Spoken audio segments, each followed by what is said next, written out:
नामानुरागी महापुरुषों ने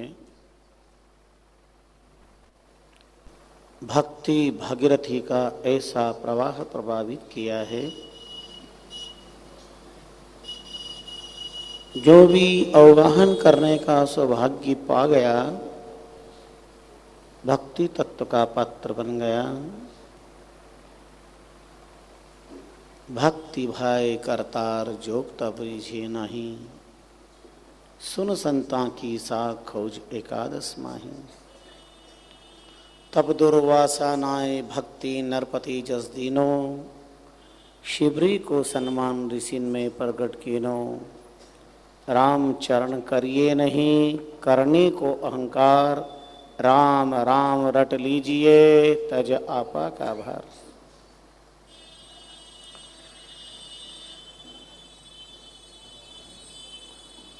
पतित उद्धारक सर्वांतर्यामी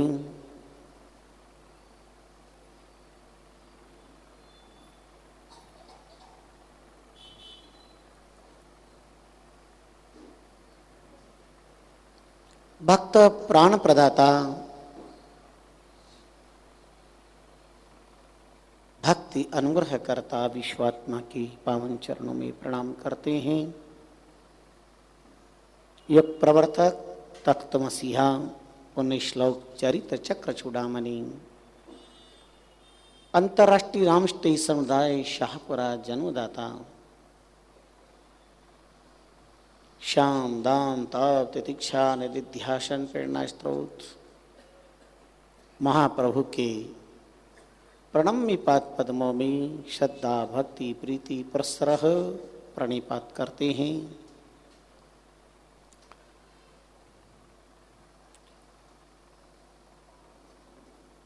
यतीन्द्र मुनीन्द्र योगीन्द्र ज्ञानी गुणी तपस्वी गुप्त प्रगट दिव्यात्माओं की तथा मुनि चतुष्टय के पावन स्वरूप का तपह स्मरण करते हैं।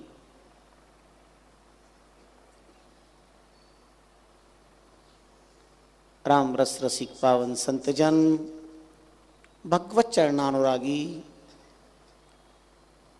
भक्ति तत्वाभिलाषी मुमुक्षु जनों, ममता वात्सल्यमयी मातृशक्तियों, तरुण तपस्वियों, उज्ज्वल वही से संपन्न बालक बालिका,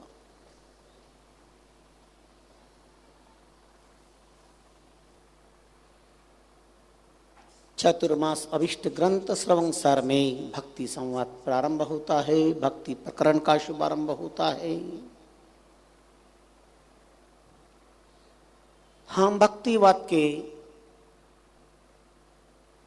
इस निर्मल दिव्य सरोवर में अपनी आत्मा को अनंत समय तक अवगाहन कराने का सौभाग्य प्राप्त कर रहे हैं।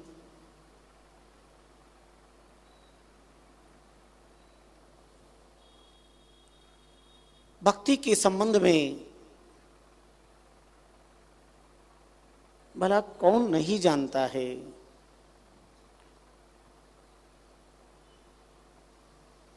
भवसागर से पार होने के लिए दो ही तो चीज चाहिए,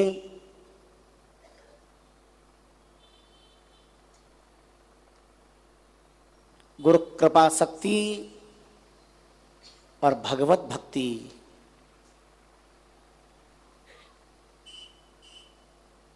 कृपा शक्ति और भगवत भक्ति आसक्ति से निवृत्ति प्रदान करती है, भगवत प्रेम में प्रवृत्त करने का सामर्थ्य इसमें है।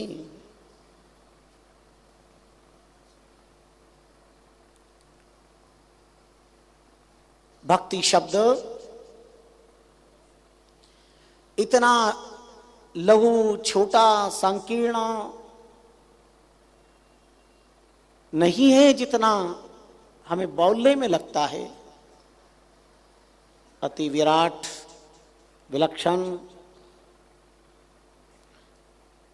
अगर भगवान कण कण में व्याप्त है तो भक्ति भी कण कण में व्याप्त है। भक्ति की बिना भगवत दर्शन हो ही नहीं सकते। जैसे गाय के सर्वांग में दूध है पर गौ स्तन से ही गौ दुग्ध की प्राप्ति होती है, ऐसे ही भक्ति के द्वारा ही भगवत साक्षात्कार हो सकता है। दूसरा कोई उपाय संसार में नहीं है। विचार करें हम भक्ति शब्द पर। भज सेवायाम इत्यस्मा धातो भक्ति शब्द सिद्धिर्भवति। भक्ति शब्द का अर्थ है सेवा करना। इसलिए हम भक्ति को किसी एक परिभाषा में बांध नहीं सकते। मातृपितृ सेवा मातृपितृ भक्ति है, गो सेवा गो भक्ति है, समाज सेवा समाज भक्ति है, राम सेवा राम भक्ति है, और राष्ट्र सेवा राष्ट्र भक्ति मानी जाती है। इसलिए संसार में राम भक्ति और राष्ट्र भक्ति, इन दो भक्ति पर गहरा चिंतन दिया गया है।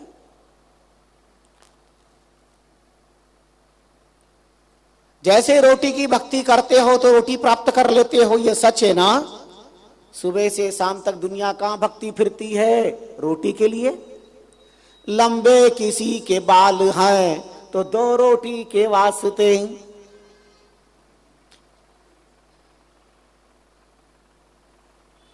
किसके लिए भाग रहे हैं?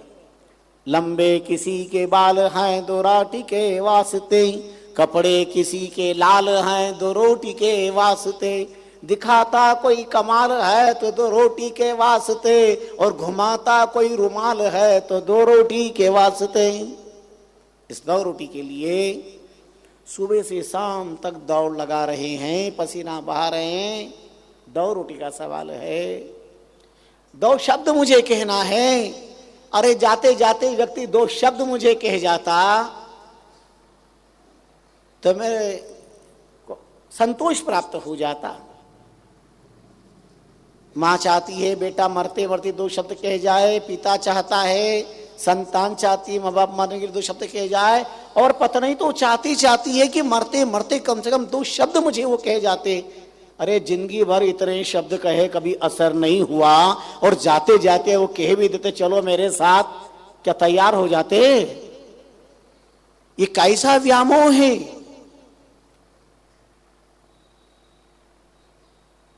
भक्ति का अर्थ होता है सेवा करना। दो हाथ जोड़ करके भगवान के चरणों में अपने स्वार्थ की प्रार्थना करने वालों की अपेक्षा वो एक हाथ वाला श्रेष्ठ है, जो भूखे को दो रोटी दे रहा है, प्यासे को जल पहुंचा रहा है, अपाहिज की सेवा कर रहा है, वृद्ध माता पिता के चरण दबा रहा है, वो श्रेष्ठ है। भजते अन्यायती भक्ति बड़ा व्यापक भाव है। अब विचार करो, किसी पति की दो पत्नियां हो और प्यास लग रही हो, पति कहे कि मुझे प्यास लग रही है, और पत्नी तुरंत जल हाजिर कर दे, वो श्रेष्ठ है या वो पत्नी? पता नहीं है कि अभी मैं भजन कर रही हूं, ठाकुर जी की सेवा कर रही हूं, अभी मैं ये काम कर रही हूं, और जल भर के रख दिया, चरू भर के रख दिया, तुम जल भी नहीं पी सकते, तुम्हारे हाथ टूट गए। कौन श्रेष्ठ है दोनों में? क्या पातिव्रत धर्म कहता है? पति की सेवा करना ही पातिव्रत धर्म भक्ति है। एक ने पूछा, स्वामी जी, एक व्यक्ति यहीं पर पूछा था, 30 साल पहले पूछा था, चातुर्मास में पूछा था, 2 सावन थे 85 में। बोले स्वामी जी, एक व्यक्ति जहां भी सत्संग होता है पहुंच जाता है, कोई कथा किसी वक्ता की छोड़ता नहीं, दिन भर मंदिरों में सत्संग जगह पर खूब करताल बजाता है, माला फेरता है, भजन करता है, लेकिन कभी माँ बाप की आज्ञा का पालन नहीं करता। माँ बाप को कभी सद्वाक्य से संबोधित नहीं करता, रात दिन माँ बाप को रुलाता है, परिवार में खुशी नहीं प्रदान करता। अनाचार अत्याचार परायण है, और उन्हीं माँ बाप का एक बेटा है जो मंदिर नहीं जाता, सत्संग में नहीं जाता, संतों के पास नहीं जाता, लेकिन माँ बाप का थुका नहीं उलांगता। वो अपने वृद्ध माँ बाप की सेवा करता है, परिवार की सेवा है, सदाचारी है।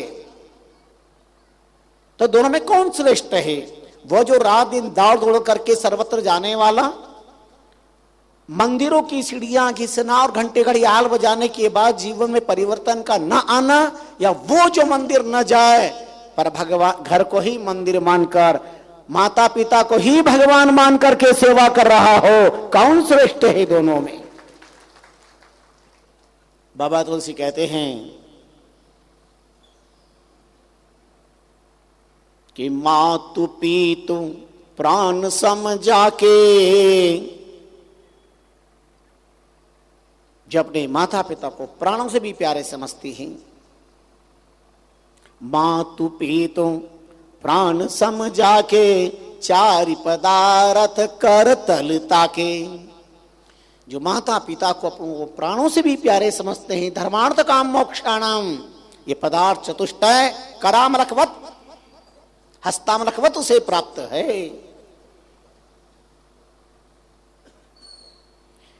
इसलिए मातृ पितृ सेवा में श्रवण भक्ति श्रेष्ठ है। सावन का महीना चल रहा है,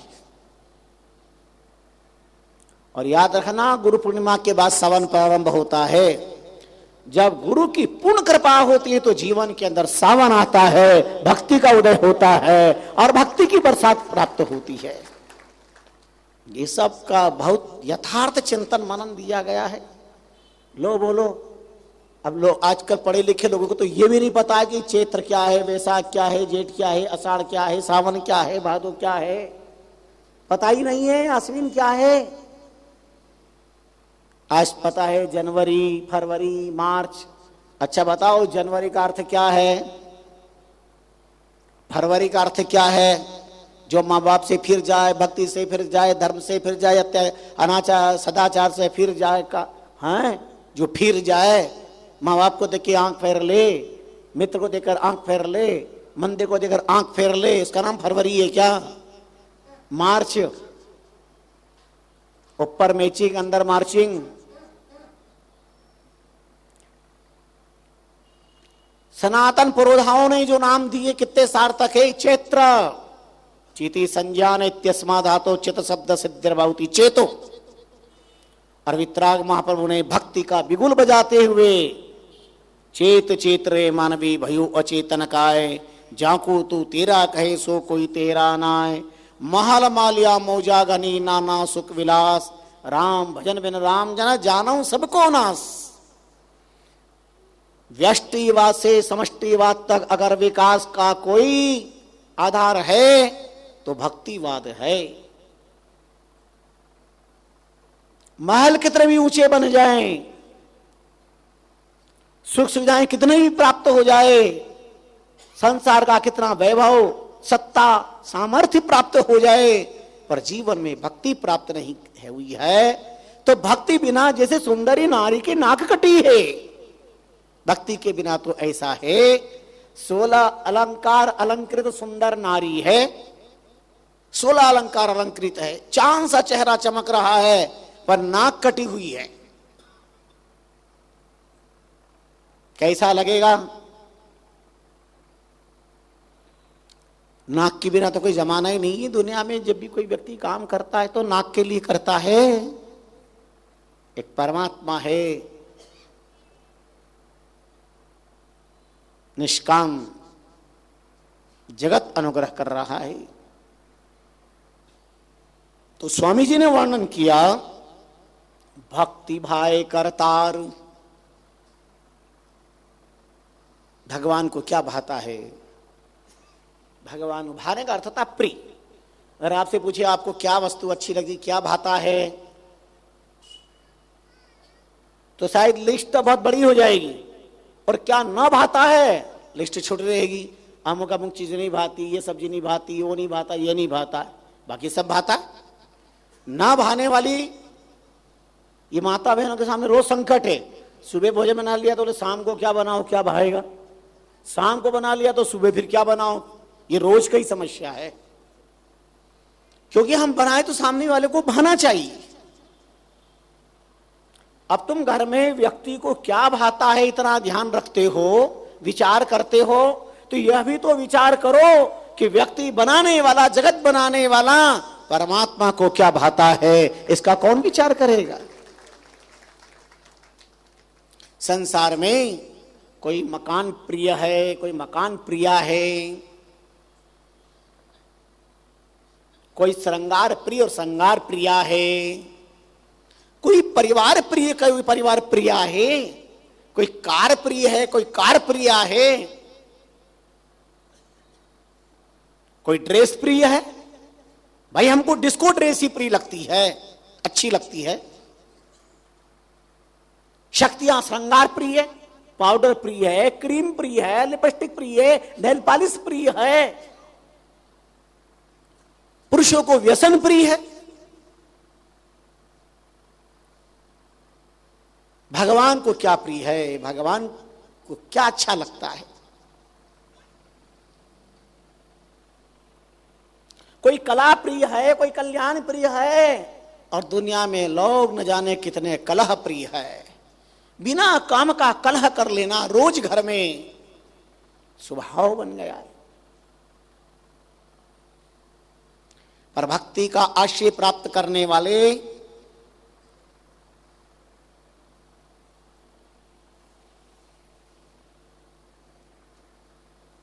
पार्थ नेवेह नामत्र विनाशस्तस्य कारणम नहीं कल्याण कृत कश्चित दुर्गतिम तात गच्छति। अर्जुन, उसका कभी विनाश नहीं होता जिन्होंने भक्ति का आश्रय प्राप्त कर लिया है। वो दुर्गति को प्राप्त नहीं होता है। क्या प्रिय है। और गीता में भी अर्जुन ने प्रश्न पूछा है, 12 अध्याय में भक्ति अध्याय है। अर्जुन ये नहीं पूछता है कि मैं आपको प्रिय हूं या ना हूं। अब बताओ, घर में बच्चे माँ बाप से पूछे कि हम में कौन प्रिय है, तो माँ बाप के सामने कितना संकट आ जाएगा। बहुए पूछे देरानी जेठानी खटिया के सास से कि हम में कौन अच्छी है, क्या उत्तर है सास के पास। और जहां सास ने बिना नाम लिए ये कह दिया छोटी बहू बहुत अच्छी है, नाम नहीं लिया बड़ी का, पर छोटी बहू अच्छी है, मतलब छोटी बहू अच्छी है, तो बताओ जेठानियां चुप रहेगी। सासू जी हमने कब कांटे चुभाए, क्या बिगाड़ लिया हमने आपका, नाम तो नहीं लिया, पर छोटी को प्रिय कहा है, बाकी अप्रिय हो गई। इसलिए भागवतकारों ने परमहंस परिव्राज का आचार्य वितराग सुखदेव जी राजा परीक्षित को कहते हैं कि भगवान उद्धव को 11 स्कंद में तत्व ज्ञान प्रदान करते हुए कहते हैं, न प्रशंसित न गर्हित, न तुम किसी की प्रशंसा करो न तुम किसी की निंदा करो। क्योंकि आज तुम किसी की प्रशंसा कर रहे हो तो कल निंदा करोगे। न नमस्कार न तिरस्कार, तटस्थ। रामचरण संसार को घटतो बढ़तो भाव, बहुत गहरा चिंतन किया है महाप्रभु रामचंद्र जी महाराज ने।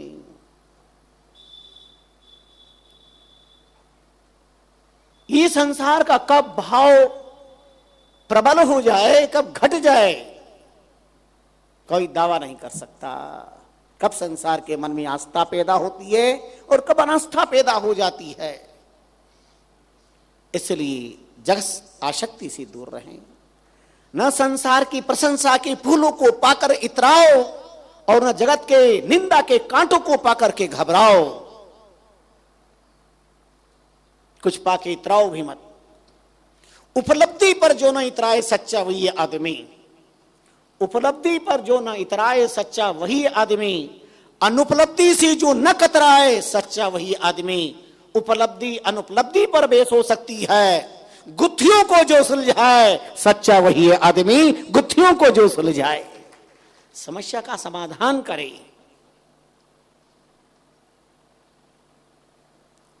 तो अर्जुन पूछता है,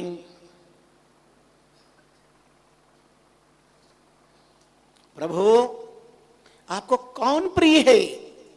यह नहीं पूछा कि मैं प्रिय हूं कि नहीं हूं। भगवान ने मुस्कुरा के बड़ी सुंदर बात कही,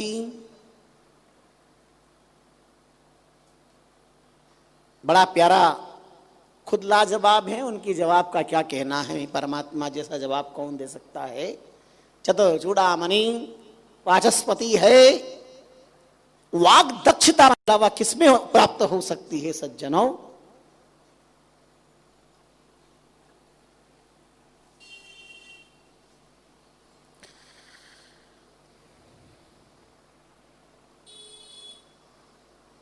यस्मान्नो द्विजते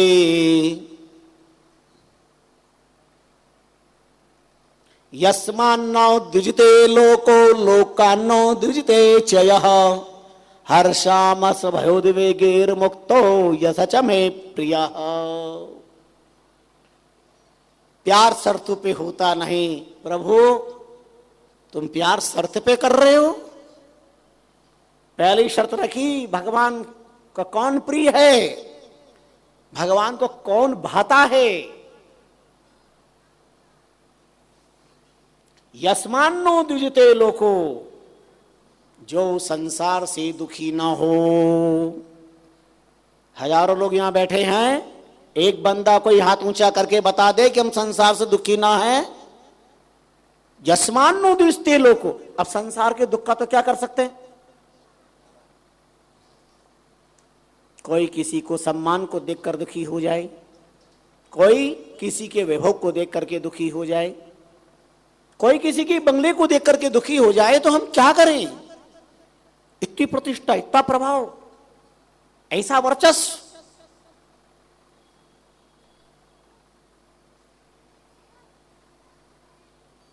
इस संसार का दुखी होना पेट के दर्द के समान है साहब। और ये ऐसा उदाहरण है, सबको अनुभव है पेट का दर्द क्या होता है। और पेट का दर्द सच पूछा जाए तो डॉक्टर का बाप भी नहीं बता सकता कि दर्द, पेट में दर्द किस बात का हो रहा है। ये माता बहनों को कोई काम नहीं करना होना तो ये एक ही ड्रामा करती है, पेट दुख रहा है। सास पूछती है क्या हो गया, अब आज उठ नहीं रही हो, बोले पेट दुख रहा है। बच्चों को स्कूल ना जाना हो तो एक ही ब्रह्मास्त्र है, टाइम होने के आधे घंटे पहले बच्चे रोना शुरू कर देते हैं। बोले क्या हो गया बेटा, बोले पेट दुख रहा है, बहुत भयंकर पेट दुख रहा है। तो स्कूल तो जाना, बहुत पेट दुख रहा है आज, मैंने बहुत दुख रहा है। और जैसे स्कूल का टाइम पूरा हुआ, वह मत जाना, कोई बात नहीं। और स्कूल का टाइम पूरा हुआ, पेट अच्छा हो जाता है, बच्चा आराम से खेलने कूदने लग जाता है। अब वो पेट का आएगा दर्द कर रहा था, स्कूल जाना इसका दर्द कर रहा था। पेट में किस बात का दर्द है कौन जानता है। किसी का पेट किसी के बंगले को देख करके दुखता है, किसी का पेट संपत्ति को देख करके दुखता है, किसी का पेट किसी के प्रतिष्ठा को देख करके दुखता है, किसी का पेट किसी के व्यवहार को देख करके दुखता है। इसलिए पेट के दर्द का कोई निश्चित सा नहीं कह सकते। यस्मान्नो द्विजते लोको, जो संसार जिससे दुखी न हो। अब ये ठेका कौन ले सकता कि संसार हमसे दुखी ना हो। संसार तो भले व्यक्ति को देख करके भी दुखी हो जाता है, बुरे व्यक्ति को देख के तो दुखी होना ही होना है, पर भले व्यक्ति को भी, अरे सीधा साधा, ये कितना सीधा साधा है। अरे अमुक घर में तो पति पत्नी कभी लड़ते ही नहीं है। अब नहीं लड़ते तो क्या करें, तुम नजर क्यों लगा रहे हो, नहीं लड़ते हैं तो। बोले हमने कभी इनको लड़ते नहीं देखा, तो तुम चाहते हो घर में महाभारत रोज होवे।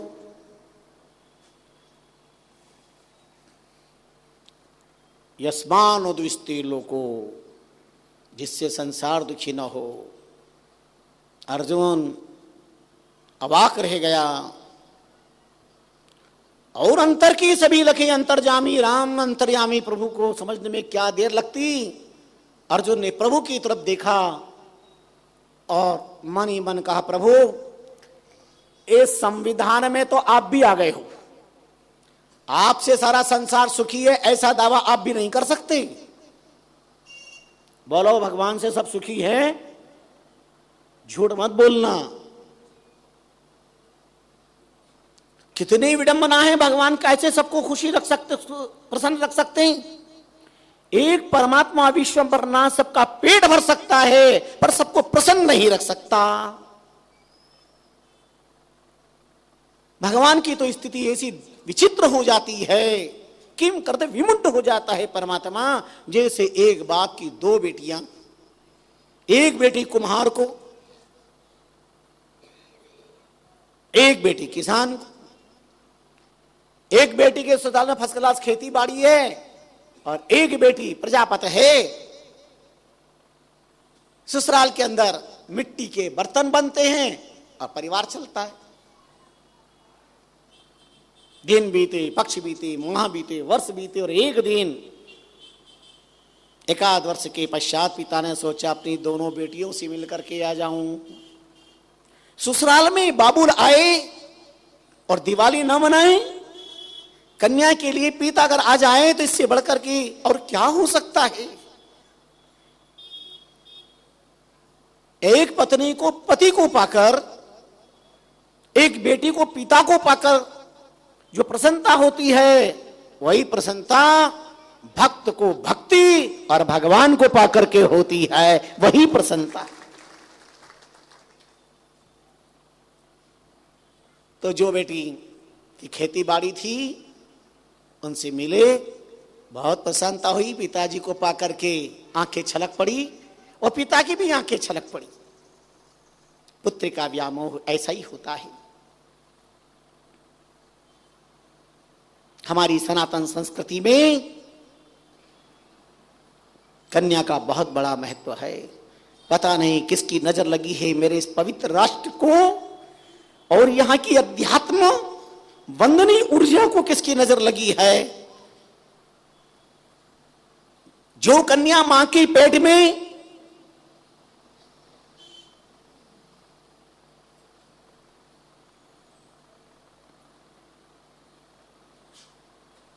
आज के युग में पता चलने पर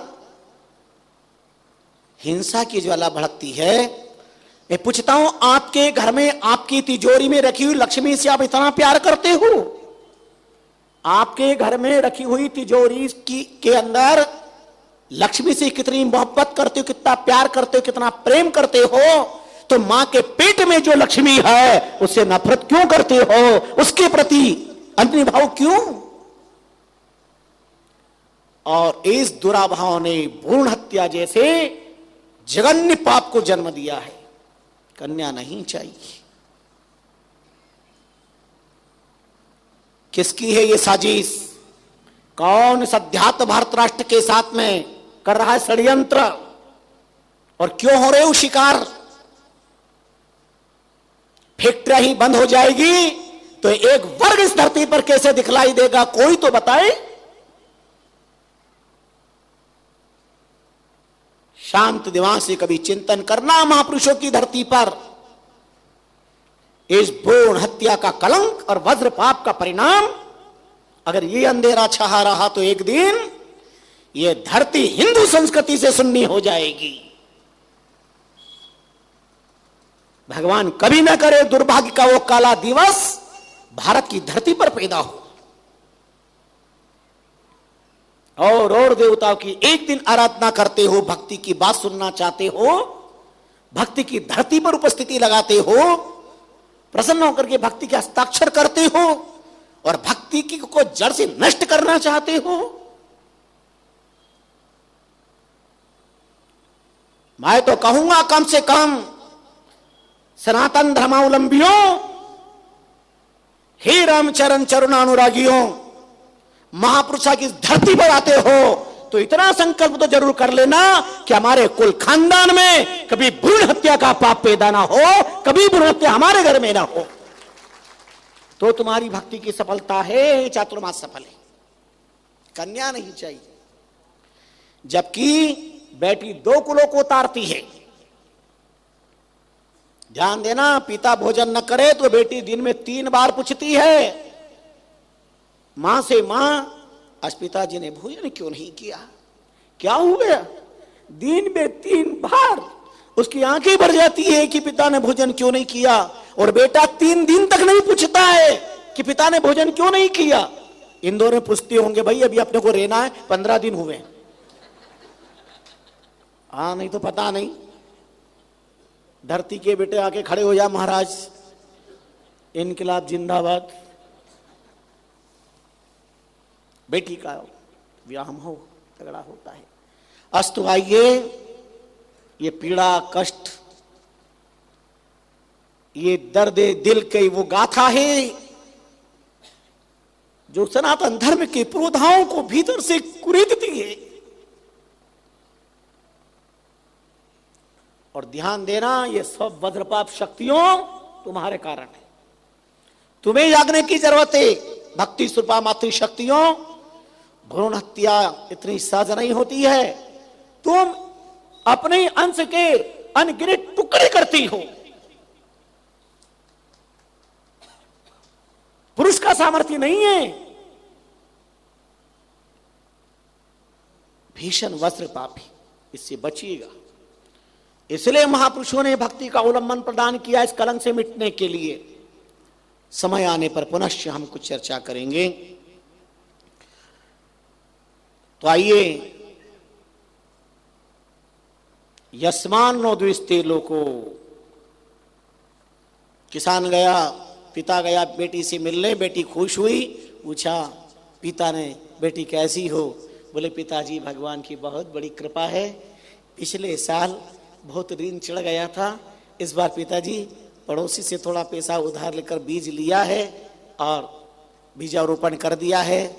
अच्छा जल सिंचन हुआ है, अच्छा बीजारोपण कर दिया है। अब भगवान की कृपा हो जाए और अच्छी बरसात हो जाए, अच्छी बरसात हो जाए तो फसल लहलाती आ जाएगी। अच्छा बेटा, भगवान कृपा करेंगे, दया करेंगे। दूसरी बेटी से मिलने गए, बेटी कर दे बाग बाग हो गया। पिता ने अपना वात्सल्य प्रदान किया, कहो बेटी कैसी हो। बोले पिताजी आपका दर्शन करके बहुत धन्य हो गई हूं, आपकी कृपा से बहुत बढ़िया है। पिताजी 2 साल से ऋण चढ़ रहा था, सब समाप्त प्राय हो गया, थोड़ा सा बाकी है।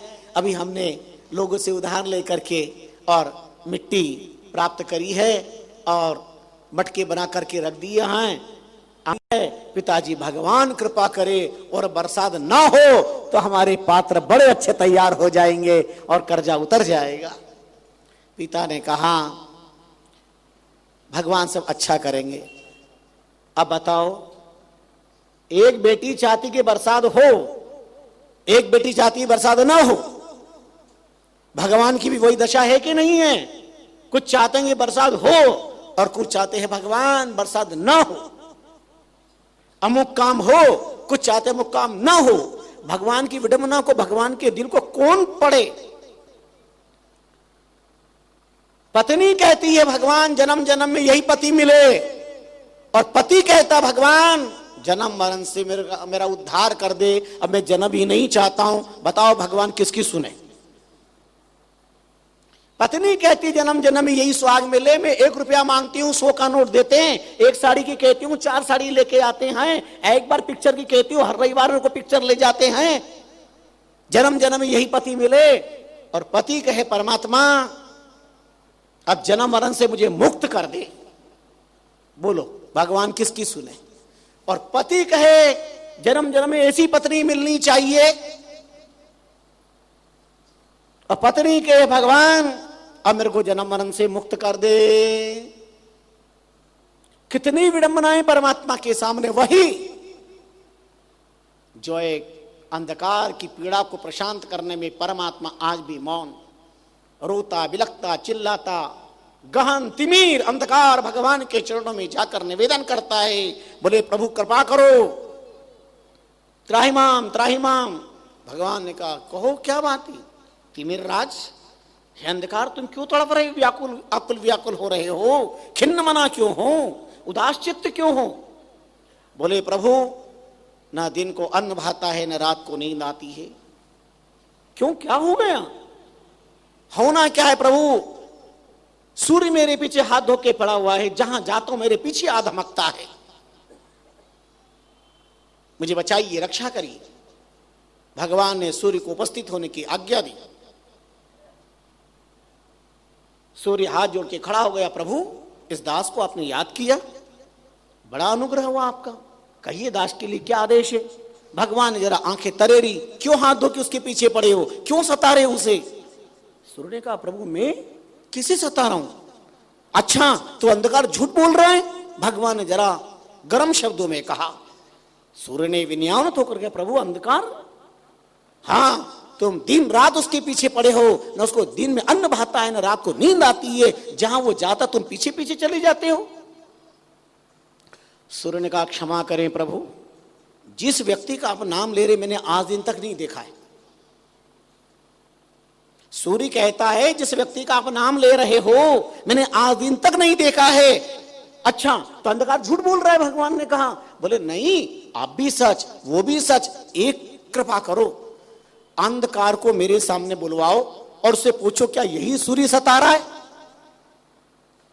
सूर्य ने कहा अंधकार को मेरे सामने बुलाओ और पूछ लो क्या यही है सूर्य जो सता रहा है? आज दिन तक भगवान भी, बोलो,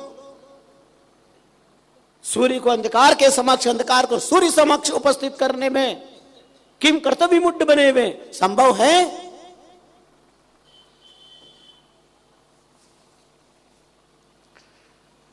अगर प्रकाश होगा तो अंधकार कैसे होगा? आप स्विच ऑन करते हो, अंधेरा न जाने कब गायब हो जाता है। अच्छा तुम्हें कभी तकलीफ होती है क्या? जैसे ही स्विच ऑन किया प्रकाश हुआ, तुम्हें कभी दर्द हुआ? कभी तुमने सोचा बेचारा अंधेरा क्या करेगा, कहां जाएगा, इतने दिनों से यहां पर था, इतने समय से यहां पर रहता था, अब बेचारे की क्या दशा होगी, क्या हाल होंगे, कहां जाएगा, क्या होगा? अच्छा तुम्हें कहना पड़ता है क्या, ए अंधकार देख अब मैं स्विच ऑन कर रहा हूं, प्रकाश होने वाला, तू भाग जा वरना लठ लेकर के तेरी जीते जी कपाल क्रिया कर दूंगा, तेरे खिलाफ कोर्ट में केस दायर कर दूंगा, निकल तू यहां से। कहना पड़ता है क्या? स्विच ऑन करो, प्रकाश की उपस्थिति ही अंधकार की अनुपस्थिति है।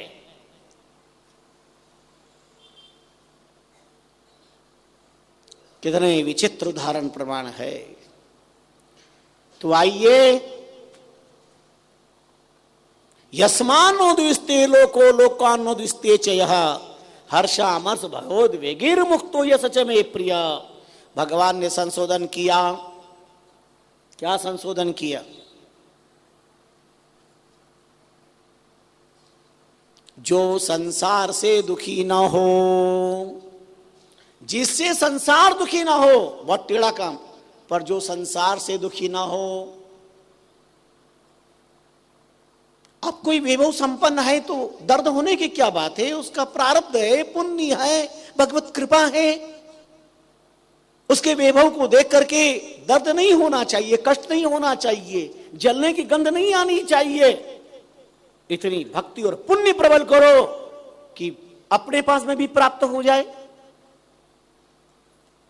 पर मिटाने की कोशिश मत करो।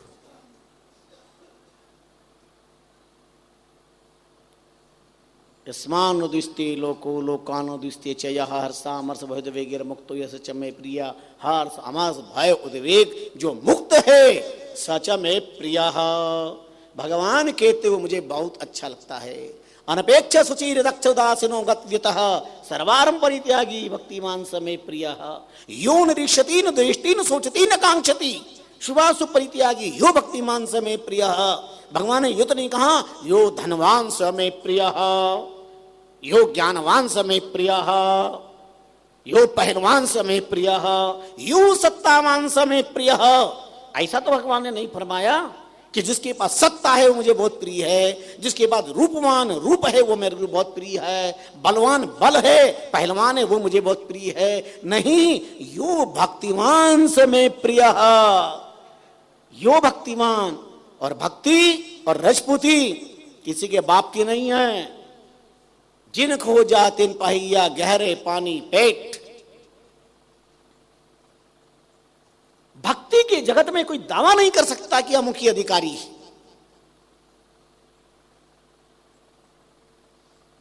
दो उदाहरण स्वामी जी ने वर्णन किए, इसकी व्याख्याएं तो आपको मिलेगी, बड़ा प्यारा प्रसंग है।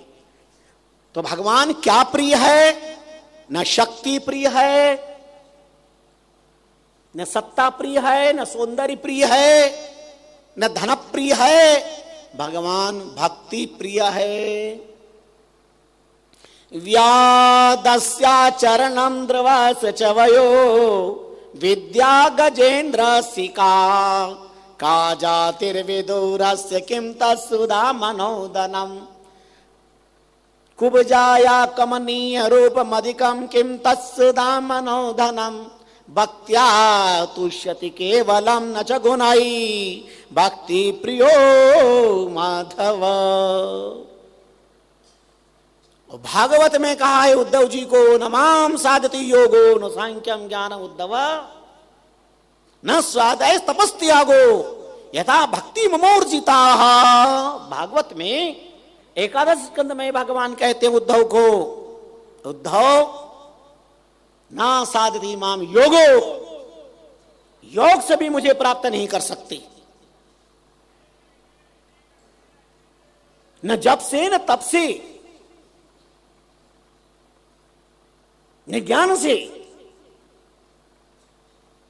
न स्वाध्याय से न स्वादाय तपस्त्यागो न त्याग से यथा भक्ति ममोर्जिता।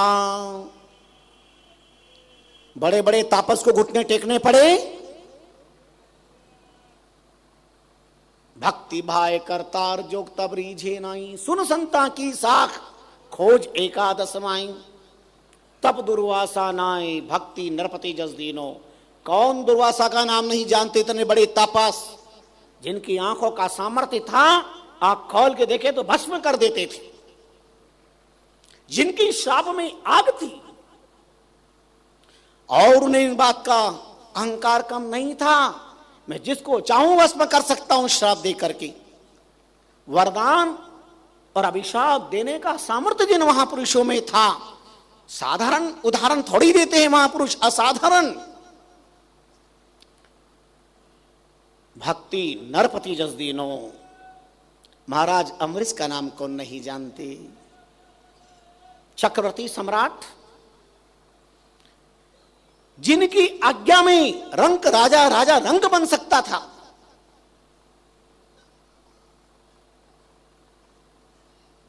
चक्रवर्ती सम्राट साधारण पद नहीं।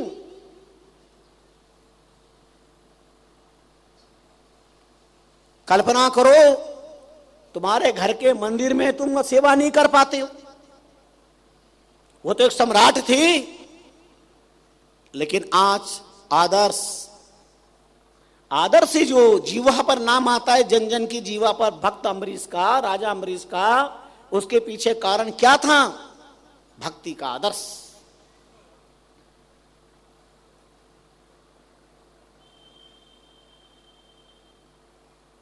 कैसा जीवन था महाराज अम्बरीश का।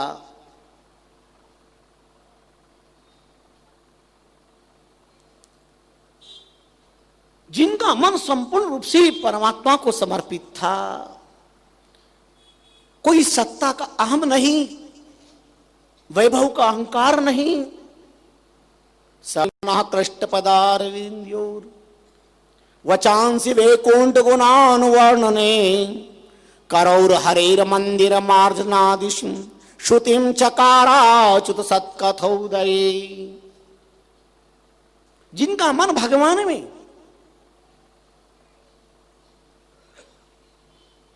ध्यान संपूर्ण संसार को बनाने वाले परमात्मा का, वाणी पर हरनीश उड़ते बैठते चलते फिरते अम्बरीश की जीवा पर एक ही नाम नृत्य करता था, एक ही भगवान नाम का डिस्क होता था, उड़ते बैठते चलते फिरते। श्री कृष्ण गोविंद हरे मुरारी, हे नाथ नारायण। श्री कृष्ण गोविंद हरे,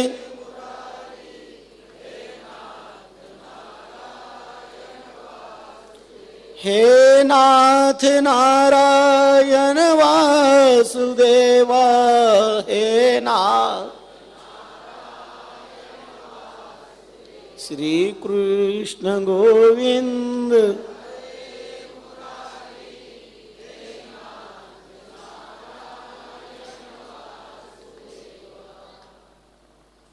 सा वागया तस्य गणिते।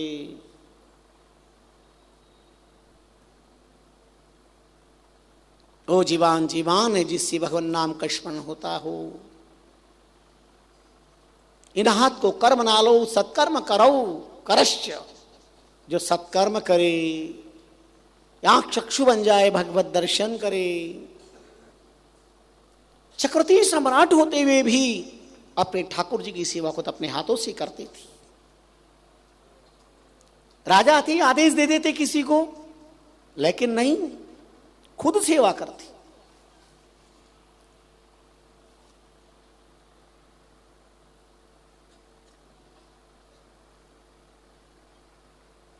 करोड़ हरेर मंदिर मार्जनादिशुम, अपने हाथों से भगवत मंदिर परिमार्जन करते, ठाकुर जी की सेवा करते, अपने हाथों से सेवा करते थे। संपत्ति के बल पर व्यक्ति सेवा करा देता है, पर अंतर मन से खुद जब सेवा करेंगे, उसका जो भगवत अर्चना होगी, उसका प्रभाव कुछ अलौकिक होगा।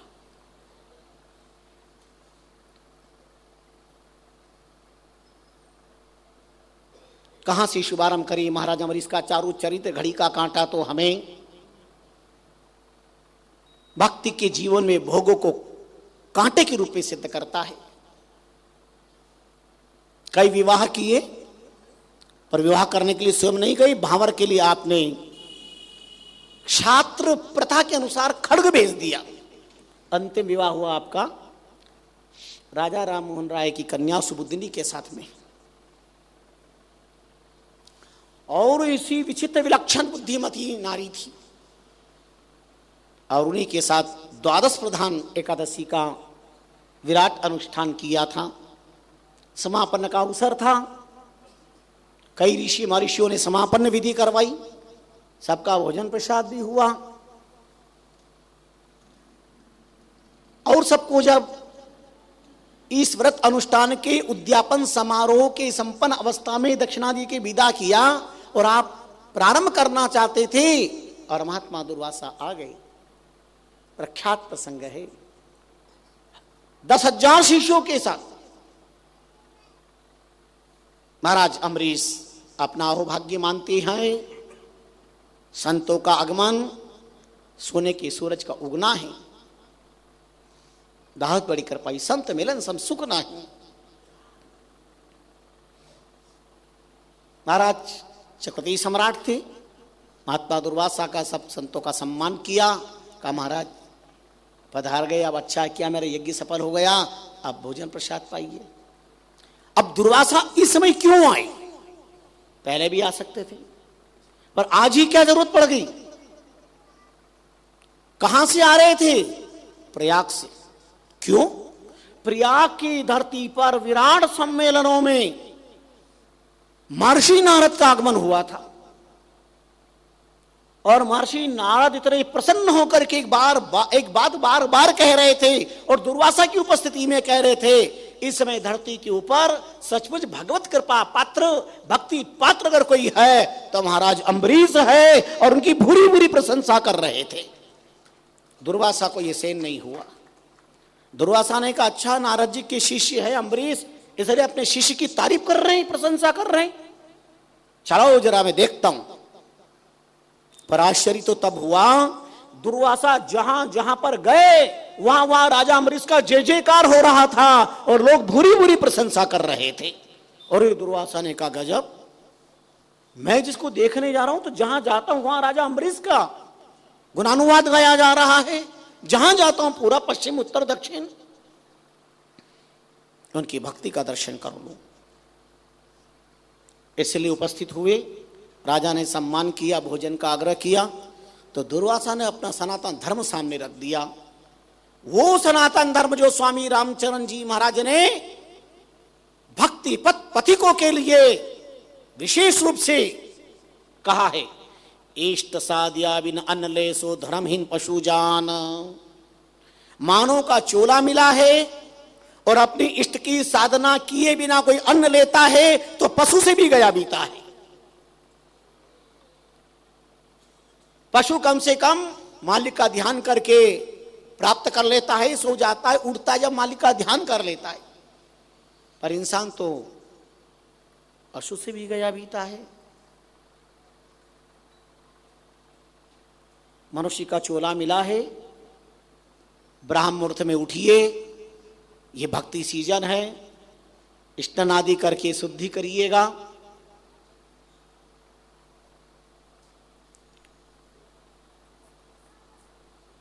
ब्राह्म मुहूर्त में स्नान हो जाता है, उसे देव स्नान कहते हैं।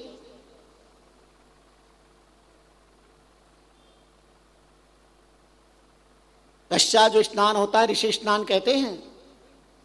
उसके बाद मनुष्य स्नान और उसके बाद में राक्षस स्नान होता है, जो आराम से 10-11 बजे नहाते, नहा दो आराम से नहाते, वो राक्षस स्नान है। और इसलिए भक्ति जगत में दावा किया स्वामी रामचरण जी महाराज ने, गंगा में स्नान करने से शुद्धि हो सकती है, स्वच्छता हो सकती है, पर राम भक्ति भागीरथी निर्मल करे सोई। राम भक्ति की गंगा में जो स्नान करते हैं तो उसे निर्मलता मिलती है। तो दुर्वासा ने कहा, बिना भगवान की आराधना किए, स्नान किए, नित्यनेम किए बिना नहीं ले सकता हूं राजन। ठीक है, आप करके आ जाओ। मन में कुछ और था दुर्वासा जी के, प्रकट कुछ और था, चले आए, यमुना में स्नान इत्यादि किया और जान करके विलंब कर रहे हैं। इधर राजा के सामने धर्म संकट आ गया। भक्ति साधारण चीज नहीं है भाई, दूधारू तलवार पर चलना, भक्ति के जगत पर चलना है। कदम कदम पर अग्नि परीक्षाएं हैं। अब क्या लेना देना था, कहां से दुर्वासा यहां प्रकट हो गए, लेकिन भक्ति के जगत में कितनी अग्नि परीक्षा है। दुर्वासा कहते हैं हरि प्रबोधिनी 11 का उत्थापन था। दुर्वासा कहते हमारा भी नियम है, हम बिना नित्यनेम किए प्रसाद ग्रहण नहीं करते।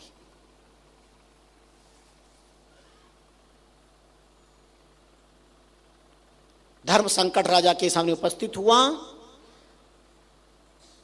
समय के साथ अगर पालना न किया जाए तो 12 प्रधान एकादशी का फल प्राप्त नहीं होगा, और कर लिया जाए तो दुर्वासा जैसी अतिथि का आतिथ्य सत्कार किए बिना ग्रहण कर लेना भी अपराध हो जाएगा। परम विद्वान थे चक्रवर्ती सम्राट, लेकिन ऋषि महर्षियों की सन्निधि को पाया और आपने अपना संकट सामने रखा। सनातन काल से हमारे देश की समस्याओं का समाधान ऋषि महर्षियों ने किया है, और तात्कालिक राजा महाराजाओं ने उसे अंगीकार करके और अपनी प्रजा को सुख प्रदान किया है। महाराज के अंतर मन को भापा, समय प्रस्तुति को देखा और विद्वानों ने एक राय दी, अम्बसानाथ केवले करिए व्रतपारणम। आप केवल अम्बसा जलपान कर लीजिए, ये प्रभक्षणम या भोजन करने के समान भी है, पारणा हो गया, न करने के समान भी भोजन नहीं किया। विद्वानों की, महापुरुषों की, ऋषि महर्षियों की आज्ञा को स्वीकार करके आपने कर ली। अपनी इच्छा से नहीं, ऋषियों ने रास्ता बताया। एक और ऋषि संस्कृति अर्चना का रास्ता बताते हैं, एक संस्कृति पथ के पथिक को संपन्न देख करके आग बबूला हो जाते हैं। हे परमात्मा, इस धरती पर क्या लीला रची है, क्या है पूरी भागवत। एक ऋषि कहते हैं आज से 7 दिन तक्षक नाग से तेरी मृत्यु हो जाएगी परीक्षित, और एक ऋषि कहते हैं तेरा बाल भी बांका नहीं होगा। क्या है भागवत। ऋषियों ने कहा जलपान कर लीजिए, और जलपान करते ही पारणा पूरा हुआ। दुर्वासा आ गए और देख के ही भाप गए। भूत भविष्य वर्तमान संत सब है प्रमाण, नाम के लिए हरि जन राम ही समान है। डॉक्टर की दृष्टि बॉडी पर, इंजीनियर की दृष्टि बिल्डिंग पर, ज्योतिर्विदों की, पामिष्टों की दृष्टि चेहरे पर संत की दृष्टि अंदर चित्त पर। ऐसा सामर्थ्य तो था। और आग बबुला हो गए, यो माम आतिथ्यम, मुझे आमंत्रित करके अदत्वा भुक्तमानस तस्य दर्शय फलम, मुझे आमंत्रित करके अदत्वा, मुझे न देकर के ग्रहण कर लिया। लो, बात विद्वान समझते अपने अपने कर्म का फल भुगतने के लिए तैयार हो जाओ, और जटा को पछाड़ा नीचे और कृत्या पैदा कर दिया। दुर्वासा को कृत्या पैदा करना था, अनाचार, अत्याचार, भ्रष्टाचार के लिए, आतंकवाद को भस्म करने के लिए। लेकिन आज भक्त को भस्म करने के लिए दुर्वासा जैसे तापस ने अपनी तपशक्ति आजमा ली। भूल गए, जे कोई मेरे भक्तों कति दुखदाई होई, श्रीपति मुख ऐसे कयो, द्यू जड़ामूल से खोई। स्वामी जी ने वर्णन किया है, कोई मेरे भक्त को सताएगा जड़ामूल से नष्ट हो जाएगा। अब जो अम्बरीश रात दिन भगवान का दर्शन करते थे, क्यों करना चाहिए दर्शन? अगर आपका अंतर मन से दर्शन करने का भाव हो गया है तो संकट के समय सुदर्शन आपकी सेवा में आ जाएगा। भगवान का सुदर्शन आ गया, जाओ। भगवान ने कहा, भगवान कहां सहन कर पाते? सब सहन है, भक्तापराध से नहीं है, सब सहन है, भक्तापराध से नहीं है भगवान को। और चल दिए, सुदर्शन को आदेश दिया, सुदर्शन ने कृत्या को भस्म कर लिया और दुर्वासा के पीछे पड़ गए। बम का प्रयोग करने वाले, रिमांड कंट्रोल वाले भी भूल जाते कई बार कि नॉट एनी रिलेशन, बम के उनका कोई रिलेशन नहीं होता। जब बम का विस्फोट होता है तो उसका निर्माता भी खड़ा होगा तो वो भी साफ हो जाएगा। अब दुर्वासा कहां कहां नहीं गए, ब्रह्मा जी के पास गए। ब्रह्मा जी ने कहा, आगे बढ़ो, आगे बढ़ो, ये हमारा ब्रह्मलोक भस्म हो जाएगा। शिव जी के पास में गए, उन्होंने कहा, उस दिन मेरे को याद नहीं किया जब कृत्या को पैदा किया, मेरे से पूछा था क्या? भगवान के ही अंश हैं और उनसे उपाय पूछने गए शंकर से। कोई आधार नहीं था, भगवान विष्णु के पास में गए, भगवान ने पहले ही कान में अंगली डाल ली। दुर्वासा कहते बचाओ, रक्षा करो, रक्षा करो, भगवान ने कान में अंगली डाल ली। एक दिन ऐसा था, एक ऋषि ने आकर छाती पे लात का प्रहार किया, मुस्कुराकर भगवान उठ गए और चरण दबाने लगे। ऋषि, मेरी छाती तो वज्र की है, आपका चरण तो कमल की तरह कोमल है, चोट लगाई होगी। पर आज लात हनी भृगुहृदय में भगवत कीनो सन्मान, अम्बरीश अपराध थे, भगवत मुंदे कान, भगवान ने कान बंद कर लिए, क्योंकि भगवान को भक्तापराध से नहीं होते हैं। इसलिए श्री महाराज ने फरमाया, जे कोई मेरे भक्त को अति दुखदाई होए, श्रीपति मुख ऐसे कयो, द्यू जड़ामूल से खोई। ये अम्बरीश थे, मौन थे, ये कुछ कहना नहीं चाहते थे, ये कुछ नहीं बोले। हम भक्त पराधीनो स्वतंत्र दिविजः, आप जानते नहीं हूं मैं भक्त के पराधीन हूं। लोग कहते भगवान स्वतंत्र है, पर भगवान भक्त के अधीन है, भक्त के अंदर परतंत्र है भगवान। ज्ञानी गुणी भगवत भक्ति के पथ पर चलने वाले मौन रहते हैं, वो कुछ नहीं कहते, भगवान अपने आप सब निराकरण करते।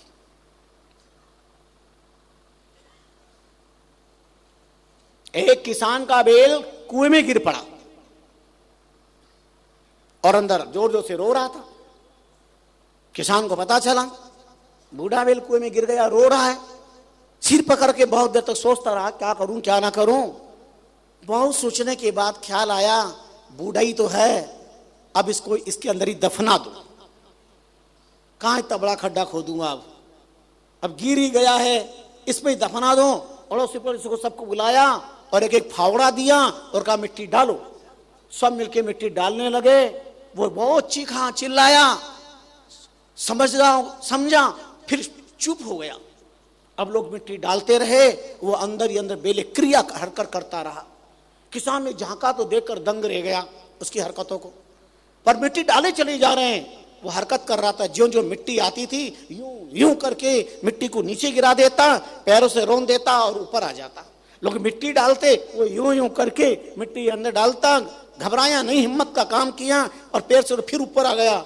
जो जो लोगों ने मिट्टी डाली वो अपने ऊपर की मिट्टी नीचे डाल डाल करके और सीढ़ी सीढ़ी बना करके ठेठ ऊपर आया किनारे पर और छलांग लगा करके चला गया।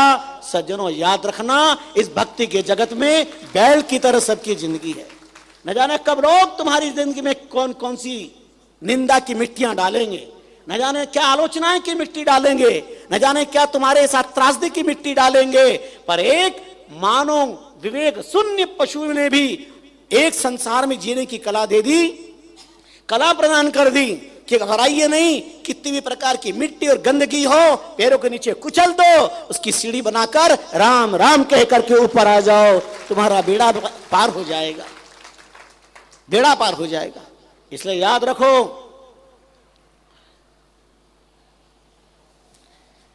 गम को डिलीट करो,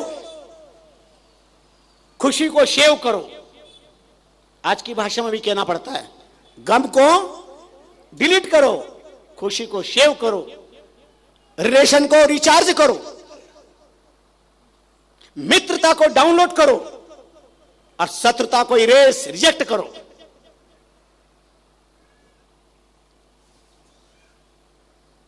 टेंशन को नॉट रीचेबल, टेंशन को नॉट रीचेबल करो। जीने के बिंदु दिए,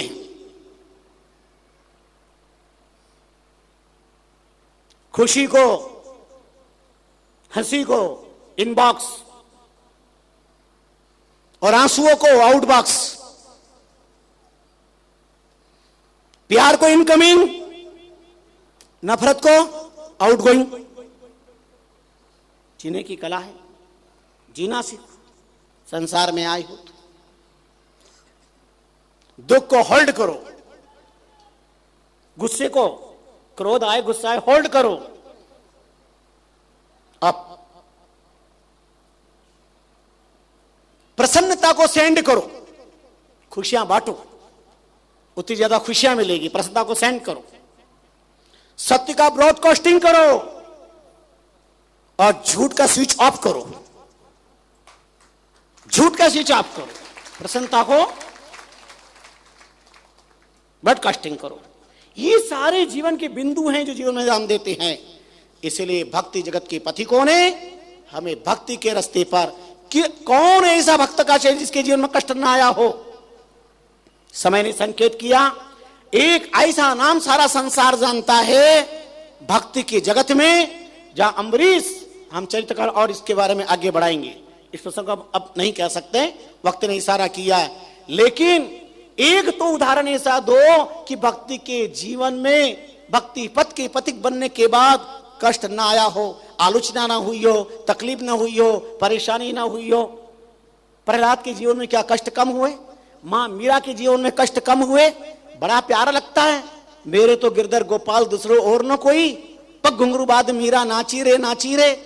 कितने भजन प्यारे लगते हैं, पर मीरा की अंतरात्मा से पूछो, मीरा का जीवन कितना त्रासदीपूर्ण था।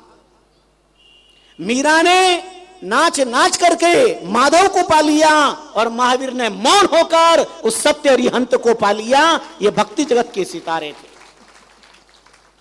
मीरा जन्मी मेड़ते परनाई चित्तौड़, जिस मीरा की भक्ति ने पूरे मेवाड़ का नाम उजागर किया, सारा विश्व आज राजस्थान की माटी को जानता है, तो मीरा की भक्ति के कारण जानता है। और मीरा की भक्ति का इतिहास कितना हृदय को छूता है। हम तो केवल नाम लेकर ही इतना ही स्मरण कर सकते हैं। क्या मीरा का इतिहास, जीवन दर्शन था, कैसा जीवन था। संसार से उपराम होकर के मीरा ने इस भक्ति को, माधव को स्वीकार कर लिया। पूरा जीवन भक्ति में व्यतीत हुआ मीरा का। एक बार सखियों ने मीरा से पूछा, मीरा तुम भगवान के साथ चौपड़ खेलती हो? बोली तुम भी खेलो, पर मेरी तरह खेलो। बोले तुम कैसे खेलती हो? मीरा ने कहा, चौपड़ खेलूं है सखी और बाजी राखूं पीवा, हारूं तो मैं पीव की और जीतू तो मैं पीवा। मैं भगवान के साथ चौपड़ खेलती हूँ। तो बोले ये तो दावा रखना पड़ता, जुआ है। बोले हाँ, तो कैसे खेलती हो? बोले मैं खेलूं वैसे तुम खेलो। बोले कैसे खेलती हो? मीरा ने कहा, मैं शर्त रखती हूं प्रभु, अगर मैं जीत गई तो आप मेरे हो जाओगे और हार गई तो मैं आपकी हो जाऊंगी।